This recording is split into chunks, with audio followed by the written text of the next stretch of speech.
What is going on, Sox fans, and welcome back to another episode of Into the Triangle. Thank you for joining me today. Obviously, I took the last podcast off. I was still on vacation.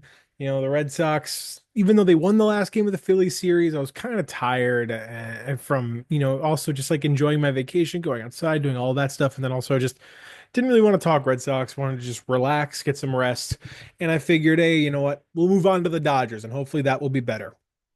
Well, it was better. The Red Sox win two out of three in this Dodgers series and win the series, winning the last two games. Both games were very close, very exciting. We have a lot to talk about this series. It's gonna be interesting to see what materializes with the deadline. We're gonna break down some more rumors, all that stuff. I say let's just jump right into the series.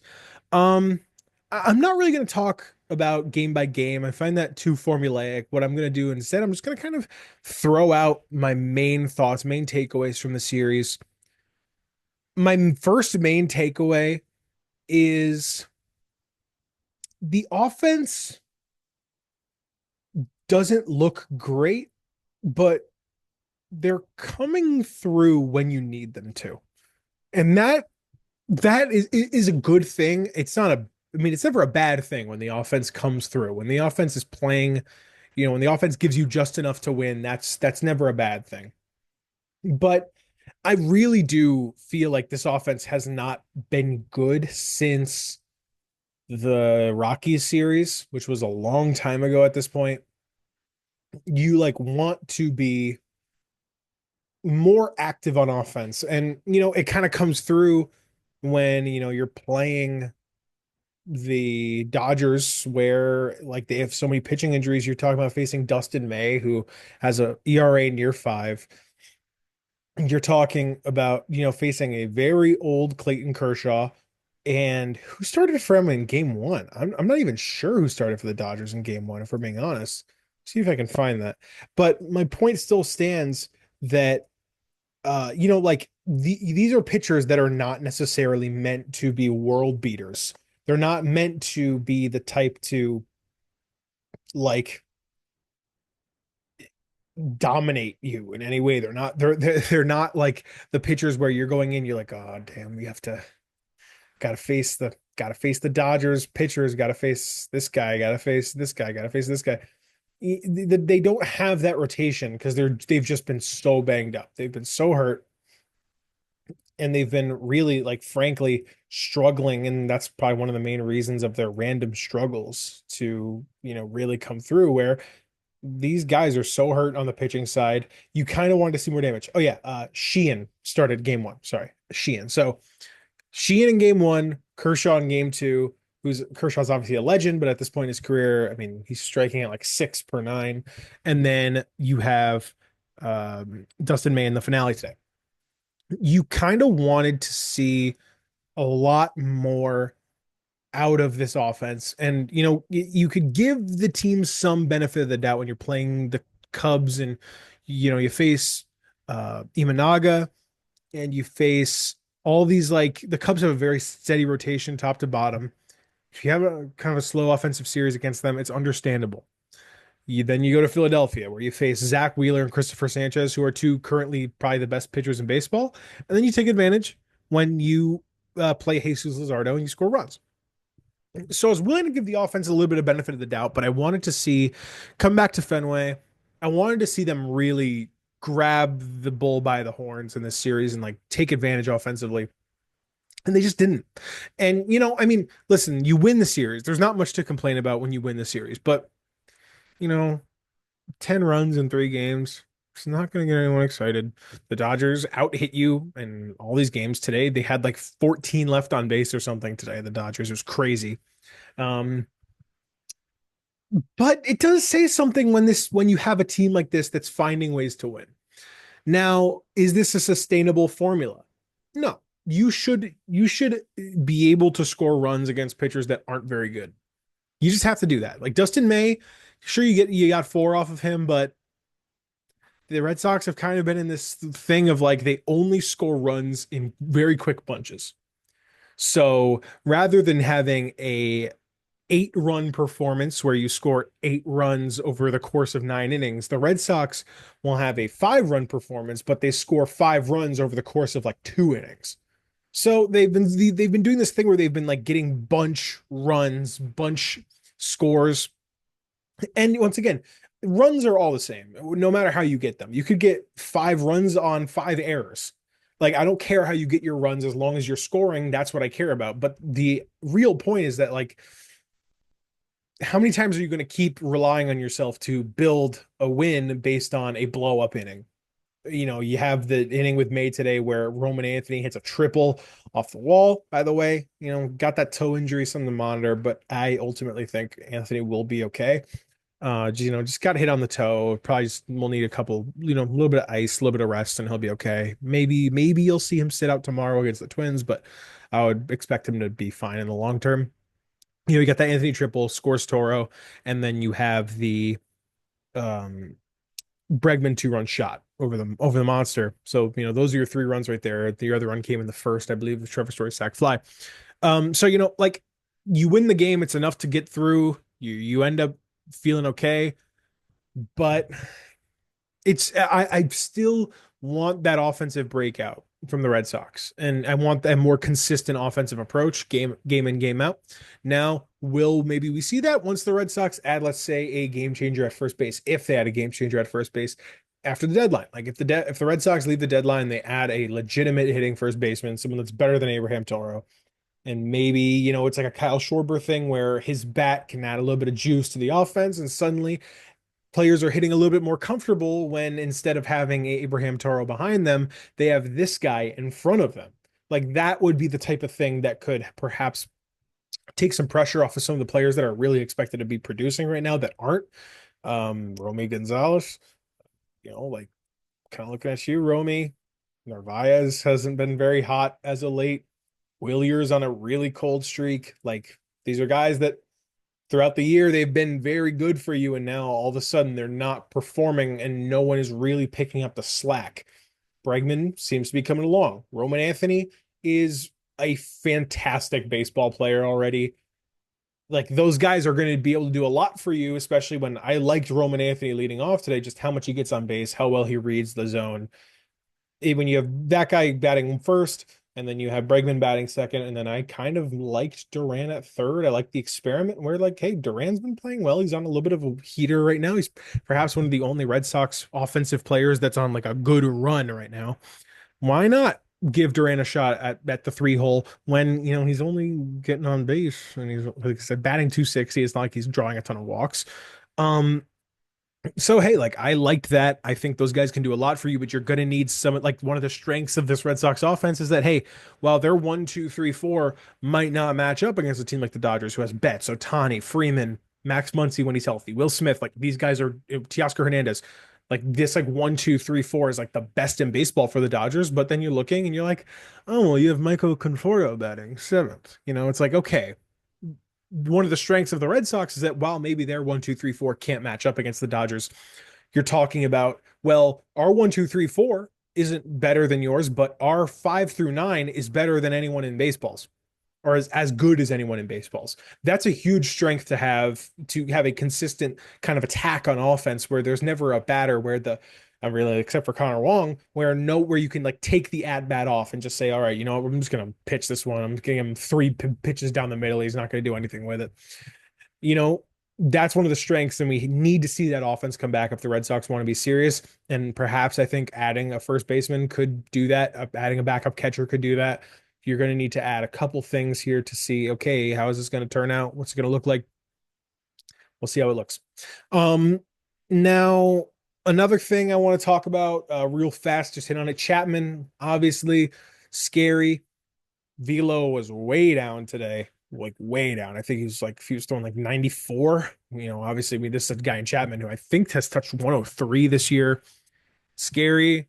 But good news from Alex Cora. And Chapman himself, it looks like it's just back spasms, which is something that can very easily be managed. It's not a long-term thing. In fact, he probably won't need to hit the IL. He'll probably just need a couple days rest. I would expect to see a guy like Whitlock perhaps step in as that closer type over the next couple days if the Red Sox even need a closer. Um, because I think Whitlock, frankly, is your setup man at this point. But yeah, it was nice to see that. I want to give a shout out to Jordan Hicks. Shout out Jordan Hicks, man. I mean, this is a guy who's the Rafi Devers trade. Kyle Harrison is surviving in the minors. He's working on a new pitch mix that like seems to be coming along well, so that's good. Frankly, I don't think you'll see him in the majors this year, which is fine. If next year you want to bring him up and he's like your 4 or 5 starter, I think that's fine and you're good. But I think to Jordan Hicks is the only piece from the Rafi Devers trade that is actively on the major league roster. And it's fair to say that he just hasn't been good at all. I mean, the Red Sox have done a very good job with bringing in like Aroldis Chapman and Jorge Alcala so far for the Red Sox are like two of these like really big success stories for Breslow and Bailey to show off like the major league pitching development where Alcala and Chapman are two guys that like obviously can hit really crazy triple digits and but they could never find the zone. They walked too many. Now Alcala is like on like the best run of single like stretch of baseball in his career since getting traded here. And then Chapman is obviously an all-star, like has a realistic chance to say that at this moment he has been the best closer in baseball up until this point. So those have been success stories. I was kind of hoping, well, Jordan Hicks has electric stuff. He just can't find the zone. They tried him as a starter in San Francisco, didn't work. Bring him over to Boston, use him as a reliever, and we'll work out kind of his pitch mix. Kind of doesn't look like that's coming along yet, but obviously it's tough to like fix a player mid-season. While they maybe did it with Alcala, we'll see what happens with Hicks. I was really nervous when Chapman went out and they bring out Jordan Hicks with 2 on, 1 out. Got to face Freddie Freeman. Got to face Teoscar Hernandez. Like those are big time moments. And sure, is it fair to say, well, yeah, he gave up a smoked ball to Hernandez that almost certainly like would have found the gap or would have found the outfield grass if Cedar Rafaela wasn't standing right there. And Cedar Rafaela has an unbelievable play stretching out at second to get that double play, get out of the inning clean. You could say he got bailed, but then he comes out the next inning and he slams the door. Like give the man credit where the credit's due. You weren't expecting much out of him, and he came in and he got the job done. Like he threw the innings that you needed. It looks like Garrett Whitlock was unavailable today, so that's like a storyline that we didn't really see.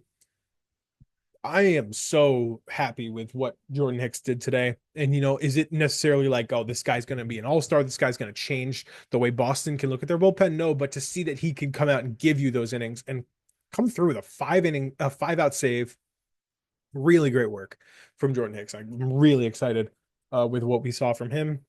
I want to talk about Walker Buehler. When are the Red Sox going to cut bait on Walker Buehler? Like I asked this question a bit on Twitter. I have a Twitter. If you guys want to follow me, I'll maybe drop it in the description. I don't know. I don't think you guys really care, but I'm just saying I was posting on Twitter about it.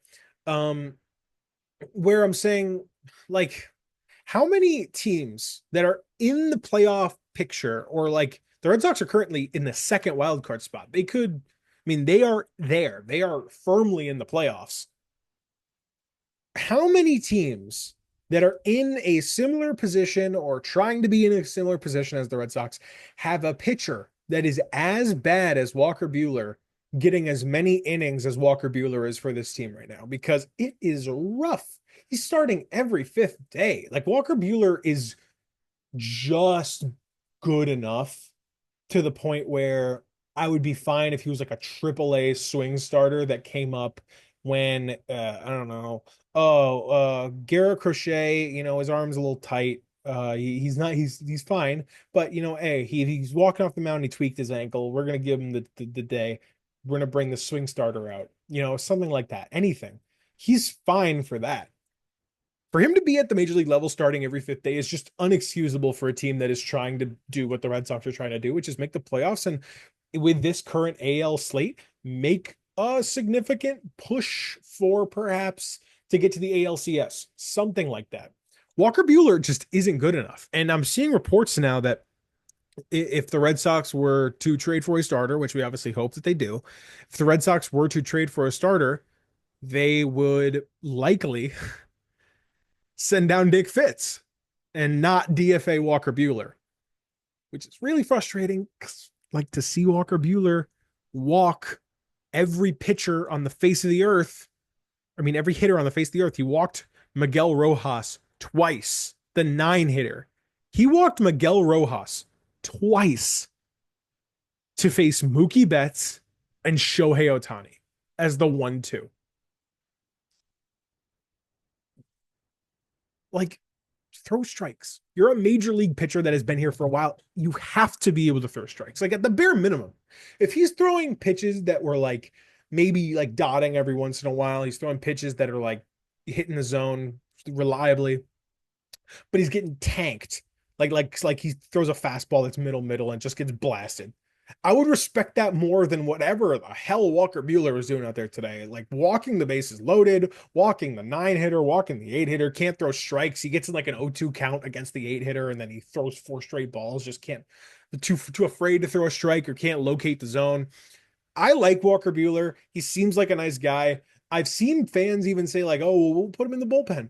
I don't want him in the bullpen. He's not good enough to be in the bullpen. There is not a single pitcher in the Red Sox bullpen that I would kick out and be like, "All right, Walker, you're taking his spot." I would accept it if you're like, "Okay, well, we need long relief." Let's say like, "Okay, well, Crochet has never thrown this many innings in his career. Dick Fitz isn't reliable necessarily, all that stuff." That's fine. If you want to put him in the bullpen because of that, I can understand that logic. But the idea that like, oh, well, we'll DFA Jorge Alcala to put in Walker Buehler, like Walker Buehler is cooked. He is frankly cooked. Like it's okay to acknowledge when a pitcher is not here anymore. And he's just so clearly not. Like every 5 starts where we'll see 4 horrendous starts from Walker Buehler, and then it'll be like, he just threw 6 1-run innings. All right. And after the game, we hear, yeah, I tweaked my arsenal, I tweaked my approach, I tweaked my arm angle, and now I'm feeling good. And then the next start, he gives up like three, he goes like 3 innings, gives up 5 earned, and walks 6. Like it's the story with Walker Buehler this year where he's off for like a 2 week span, he gets on, and then he's off again. There's just no excuse for whatever Walker Buehler is doing every 5 days. And frankly, like if he is the man, if you trade for a legitimate starter and he is not the odd man out, I'm gonna have a lot of questions because if Craig Breslow and Andrew Bailey were gonna fix Walker Buehler, I think it probably would have happened by now. And I said this, and you can disagree with me if you want. I said I'd rather see Kyle Harrison at the big league level working out his arsenal in real time and just trying to find at the big league level, because at least when you're watching Kyle Harrison, you could say, well, okay, well, struggled tonight, but he's going to be here. He's working it out. Hey, his slider was a lot better tonight. That's good. Got a lot more whiff on that slider. I would rather Kyle Harrison figure it out at the big league level than watch Walker Buehler every 5th day and just have him throw 29% strikes or whatever ridiculous number he's throwing and walk 6 in 2 innings and then to get taken out of the game. I would rather watch Kyle Harrison give up 4 earned while trying to find it and saying, well, this is a future play. That's just my take. I mean, I know a lot of takes on the third game of the series. Second game, I mean, I don't really have anything to say about the first game. Second game, Crochet strikes out 10, gave up 2 home runs in the first, and I'm thinking, oh, Crochet kind of looks tired. I don't know about this. And then, hey, comes out, strikes out 10, locks in. The offense does enough to get it done. Jarren Duran has 2 triples, which was really cool. Yeah, that's really all I got to say about the second game. Bullpen did great today. Shout out the bullpen. Bullpen has just been so reliable this year. Like Justin Wilson, shaky but got it done. Um, hey, good job, guys. Good job. Series win. Let's go. You leave this horrible stretch coming out of the All-Star break where you face Chicago, Philly, and LA, who are all number ones in their difficult divisions. And you leave 4-5. You only drop a game. Somehow it feels worse. It really feels worse. It feels like they went like 2-7 or something in this 9 game stretch. But hey, I'll take it.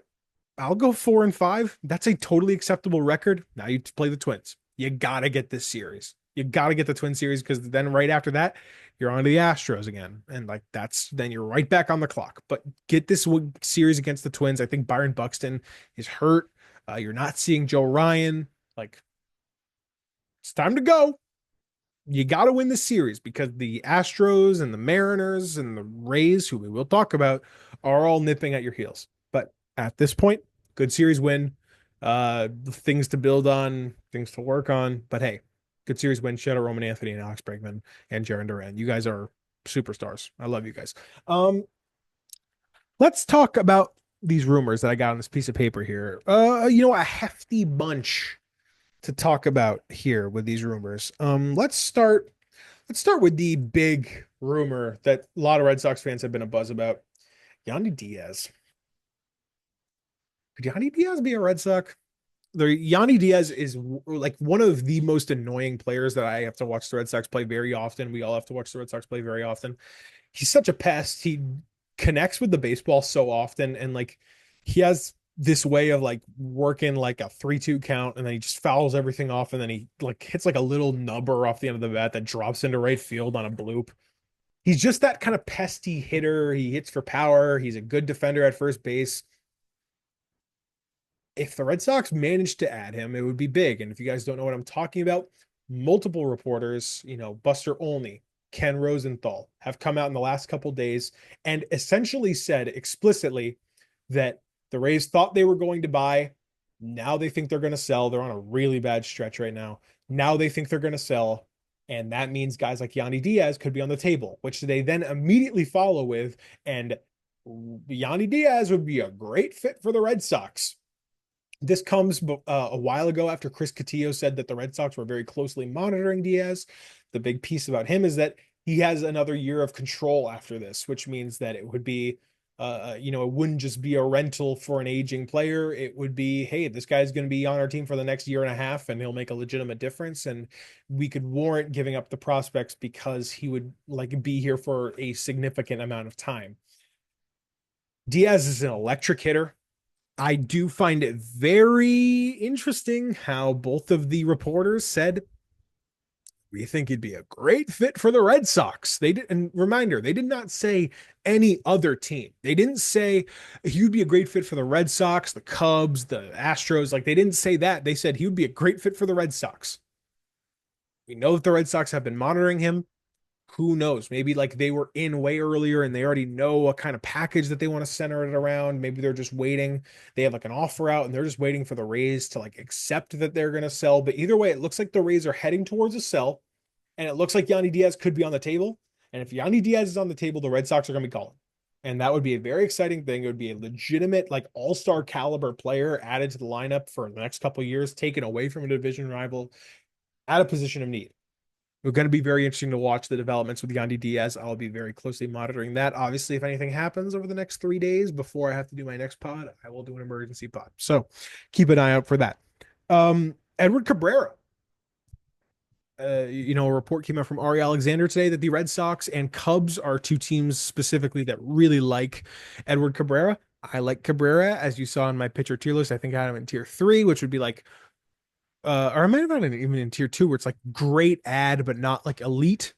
Cabrera is a very young player, only 27, 3 years of control, has some of the filthiest stuff in the game. We know that the Red Sox have been able to take these pitchers that have like very filthy stuff. They just can't seem to find the zone. And then they've been able to like tweak their arsenal and tweak their approach to like really make them like throw a ton of strikes and get a lot of ground balls and weak contact and that kind of stuff. So we know that like Cabrera could work for them. He's young, a lot of control left. Interesting to see what they do there. I would love that ad. It really comes down to what it would cost with prospect because he is so young and has so much control left. Now, a lot of people saw the Duran report from Sean McAdam that the Red Sox had an offer from the Padres that was Ethan Salas, Dylan Cease, and a prospect for Jarren Duran. The Red Sox quickly said no. And a lot of people were saying, why would you quickly say no to that? My take is Cease is a rental who's not pitching very well right now. Salas is a prospect who I think is really overhyped. He's a good defensive catcher. Catcher is a position of value, but the bat looks very bad. He has a really nasty back injury right now. I don't love the path that he has there. And then another Padres prospect, and they don't really have a super strong farm system to even begin with. It wasn't Leo DeVries, by the way, for anyone interested. And that kind of segues into the report today from Bob Nightingale in his notebook that the Red Sox are not expected to trade Duran until until the winter. So they're expected to hang on to Duran at least through the end of the season and maybe look at, hey, this winter, do we want to do a Duran Joe Ryan thing, which is like obviously we all really badly want Joe Ryan or a Chris Bubich. The high likelihood is that that would be a winter conversation to have, and not something that would be done now because the asking price is going to be way too high, and that price will come down in the winter, and it might make sense for both teams to shake things up in the winter rather than midseason. So keep an eye on that. But yeah, it looks like no Duran trade for this point, especially because now he's kind of like one of the few guys that's really hitting in the lineup. I'm okay with it, but once again, it's just another kick in the can down the road. I wonder when this is going to be solved finally. Hopefully, if it's going to be this offseason, I hope they get it done very early so we know what this team is shaping out to be rather than like waiting long term until February when you finally move Duran. And last report, I'm going to break down. The Dodgers have scouts in single A, apparently watching Brandon Clark and Franklin Arias, perhaps scouting some prospects there to see about a potential trade. Now, Sean McAdams said this would probably be for a Dalton Rushing trade, which was very interesting. Backup catcher for the Dodgers, top 100 prospect this year, got called up, has some first base experience, has some catching experience, would kind of make sense as a future catching option, future first base option. Could also, be the backup catcher right now and be an immediate improvement over Connor Wong. He would cost a lot, though. I mean, would probably cost several top prospects, like a couple top 10 prospects at least to get this deal done. And then I believe Alex Spears said that it could also be for a potential Dustin May deal, who pitched against us today. Has very nasty stuff, but he's recovered from a ton of injuries, very inconsistent. He has trouble with hard contact. Saw it today with Alex Bregman and Roman Anthony, getting really strong hits off of him. So we'll see how that all develops. We'll see if the Dodgers budge on Rushing, if the Red Sox are even going for that. And yeah, so that's really all I have. Let me know your thoughts on the series in the comments and your thoughts on a Johnny Diaz trade, which seems like it could be something that maybe comes together. We'll keep our fingers crossed. I hope you guys enjoyed this video. I will see you guys after the Twin series, barring any, monumental move or anything like that. I hope you guys enjoyed. I'll see you guys in the next video. Like, subscribe, comment. I always respond to comments. Like, subscribe if you enjoyed this video. I'll see you guys next time. Peace out.